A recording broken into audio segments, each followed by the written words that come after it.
One of the biggest cases we saw this year was, I don't know if you're familiar with this, was out of Virginia, was a case of a whistleblower who um, allegedly found that there were school officials that were facilitating abortions in the state of Hmm. Virginia. And that whistleblower came forward and we represented her, and we're still representing her in that case. So, and that's like a parental rights issue, but that's an example of kind of some of the work we do.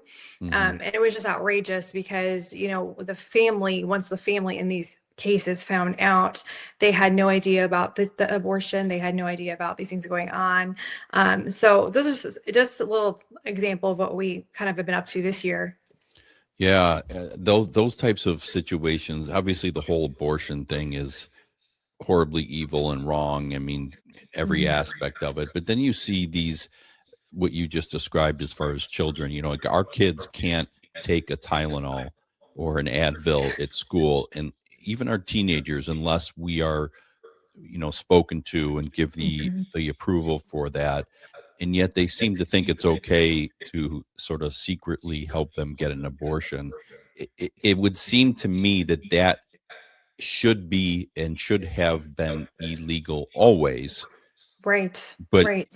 you're essentially saying it's not. It's still something we have to fight, right? Well, it is in the state of Virginia, but the issue is that it happened anyway. And Hmm. unfortunately, I think it's kind of a byproduct in a sense of this culture that, for one, the culture that we lived under pre-Dobbs, right, which was a culture of abortion for any reason during all stages of pregnancy.